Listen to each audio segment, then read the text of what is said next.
So, according to Thomas Garfat, in his literature review many years ago, there was over 187 different definitions within employment contracts as to what a CYC is, Oh, which is really? crazy.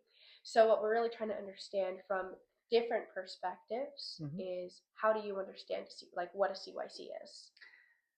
Okay, yeah, it is loaded because it depends. You wear many hats, but I think definition would be a worker that works with youth up to the age of 18, children and youth up to the age of 18, and we address the social, emotional, behavioral concerns that they may have in a variety of ways. So that's kind of really general, but then it really depends on where you are. You could be in a residence where you're dealing with all their needs on a daily basis and life skills and training social skills and supporting them in their school and in the community and with their friends.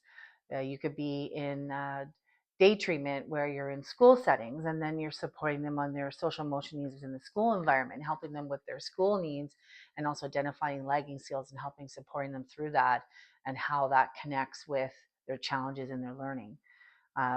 And then, of course, there's in the community, there's mobile crisis where you're dealing with in the moment, helping to problem solve things, and then there's there's so many different avenues to go in. Actually, I've been in the field a while, so I've had some experience with some, but there's so many.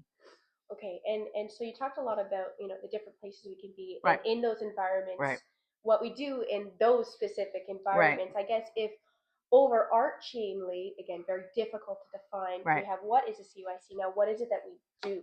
Like, What do? We make relationships. We yeah, build relationships with kids. We help. We try to understand what their needs are. We advocate for them. We support them emotionally. Sometimes, like physically, we have to support them. We have to keep them safe. Um, the big thing I think is the relationship piece and the relationship. I think those are the two key things, right? If you have the relationship, the empathy, make them feel safe. You can hopefully get them in a place where they're comfortable that they can be a little vulnerable. And if they're a little vulnerable, then you can insert a little gray in their processes, their how they think, and you can help them make changes, right? okay. Yeah. What are we mistaken for? Mistaken for? Oh, uh, yeah, assistants. And a lot of the time, social workers. We're not social workers. It's different. We're not cab drivers. We're not just like little assistants for people. Um, I don't know. I don't know. I guess I never thought of it that way. I kind of think of Yeah. it. So, Uh, and one of the things we're looking at in professional yeah. development, a lot of times we define ourselves as a profession by what we're not. We're not. Ah. You're right. We're not social workers. So if somebody said, "What's a well, I'm not a social worker. I'm not an educational assistant. Yeah. I'm not a counselor. I'm not a Yeah. therapist. I'm not this. I'm Yes, not that." actually, I Right. forgot about So those things. Yeah, that's true. we define Yeah. ourselves often by what we're not. Hmm. And it's very different. It's really interesting actually how difficult we are Yeah, to because pinpoint. again, like all of us, our roles may be on paper one thing, but then when you're in there and depending on the client or the kiddo you're working with, then that role changes, right? And you Yeah. to meet their needs, right? And so Yeah. you're wearing a lot of hats, a That lot and of I think hats, that right there, we right? do wear a lot of A hats. lot of hats. We overlap with a lot of other professionals and kind of I've seen over the years for myself, the most effective workers fill in the gaps. Mm-hmm. So you have the social worker, you might have the protection worker, you might have the probation officer, a police officer, a teacher, and you're sort of filling in those gaps, Everywhere we're not right? what they're Everywhere not. to help support that child Yeah. in care, to get their needs met as best as we can, right? So we're not a regulated profession. What are your thoughts on that? I, yeah, I don't, to be honest, I haven't really put a lot of thought in it. I kind of go with, I've been very lucky that the agencies, the places I've worked have very strict guidelines in terms of standards of how to uh, behave is not the right word. How to be a professional standards. So I try to meet very high professional standards for myself Yeah. personally and try to be accountable and transparent in the things I do. And I think that should be, I guess, regulated. In some ways it is, I guess, because we have ministry guidelines we have to follow. Depending where you are, you have certain things. So there is an informal accountability, Yeah.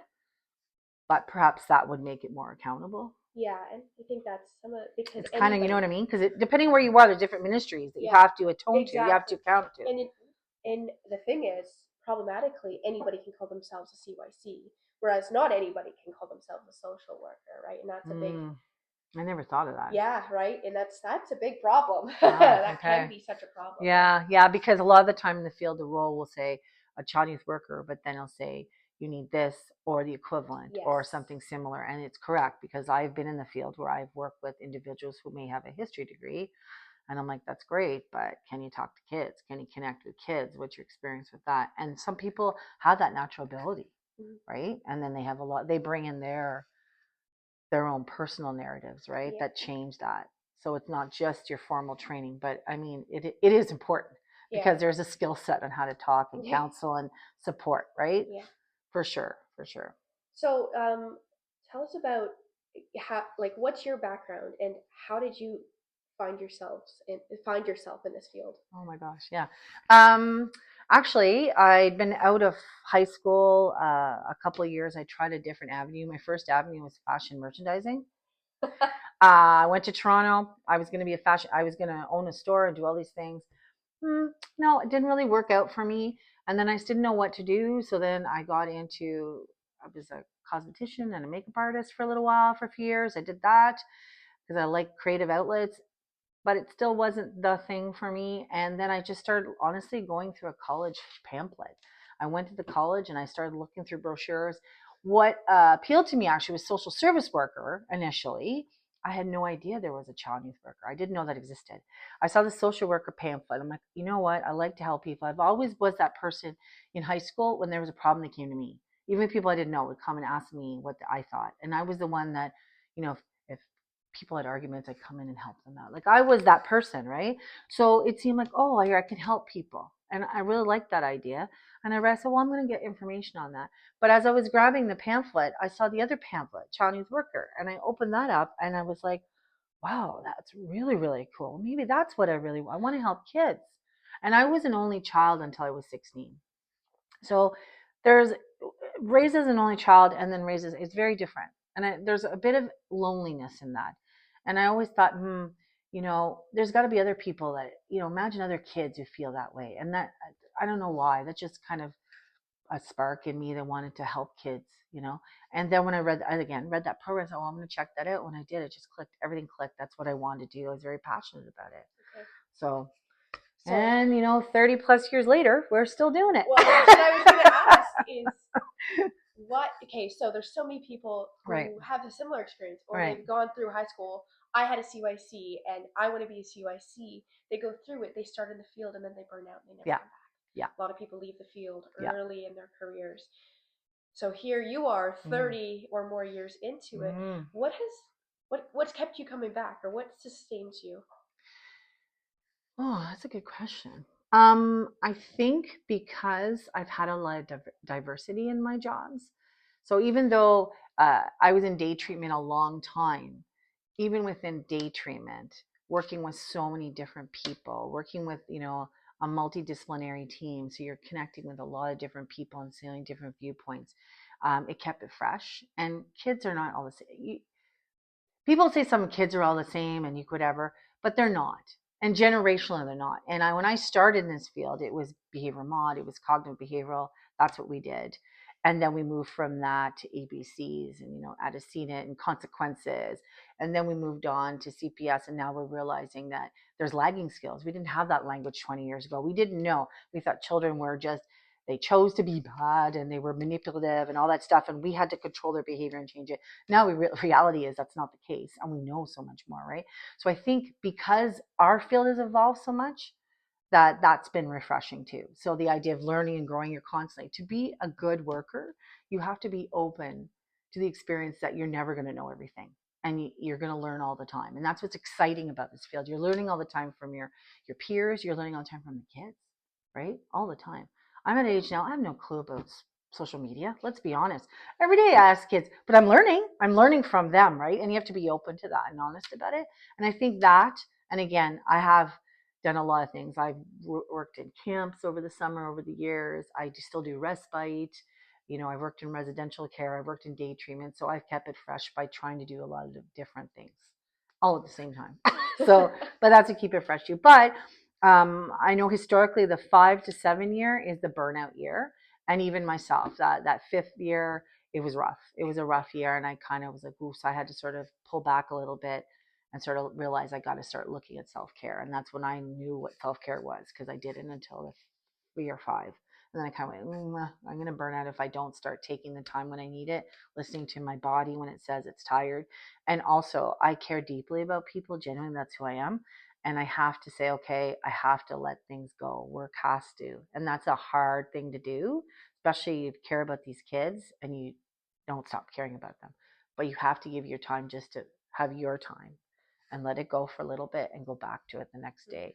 And that took a while. So once I got that it was okay to let it go, to just a few hours, to job's done for today, tomorrow's a new day, and the crisis will still be there and we will deal with it. And there's other people that are going to deal with it when you're not there. It's okay. Then I was able to kind of do the lump. Also, too, as you can tell, I talk a lot. I share a lot.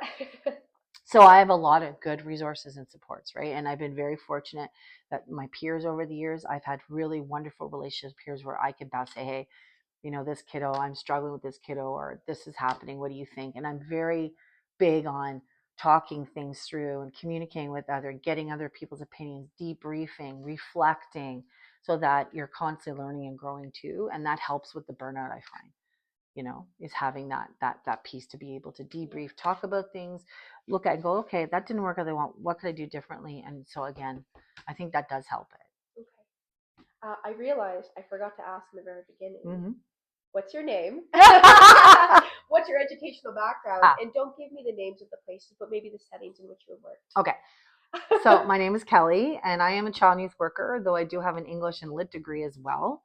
And that's my background. So I start off in this field doing a lot of shift work.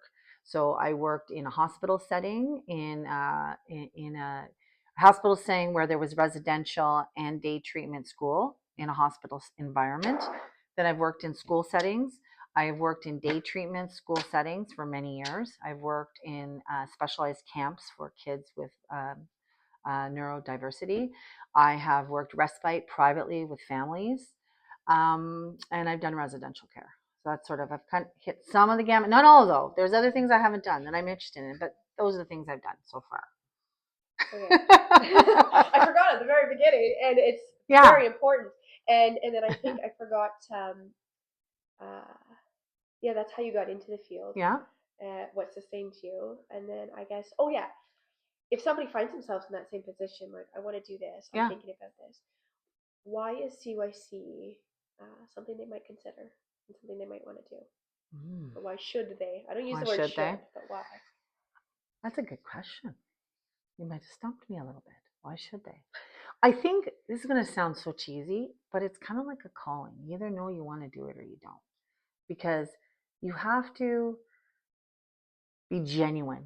You have to genuinely care about these kids, genuinely want to make their lives better, and be open to helping them figure things out, right? And it's not a quick fix. You have to have patience. You have to understand that things may never change for them. Sometimes the gains may be microscopic, but you got to focus on any gain, right? So, we can have all these plans and goals, but sometimes the littlest thing, like in a moment, maybe a child, instead of punching a hole in the wall, just yelled, and that might be something to go, ooh, we're excited about. It might be that small, right?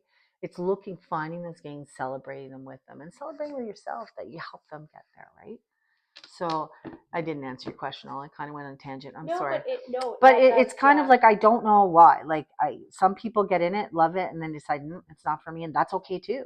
But you need to be here for the right reasons, right? It's not about us, and that's the thing, is to be able to say professionally, these behaviors this isn't about me. This is about someone crying out for help, needing help, and doesn't know how to get that help, and it's our job to figure that out. So you have to be willing to do that, to put in the work and understand it's not a quick fix, and it may not end well, but live for the moment. I've had kids come back that I work with, now they're adults, some are married, have children, have come back to visit me, and said, you know what? Remember that day when we made that XYZ in art class? That was awesome. And I've never forgotten that thing. And that's why. That's almost answering to the question of what sustains you, right? It is those little moments. Just those little moments, right? Yeah. I have one kid that I work with that, he was struggling, and now he skates around the world with Disney. He's one of their top skaters. But he was in a behavioral program with me, and he was like threatening people. Like, there's you know what I mean? Like, there's those moments and you cling on to them. Some of them could be really simple, just someone that you thought wasn't going to make it made it, and they go, thanks. But you don't need the thanks, but it's nice to know. You think yourself too. It's like, I might have had a spot in there. Well, I just focus on the moments. Yeah. Yeah. Okay. Thank you. Thank you.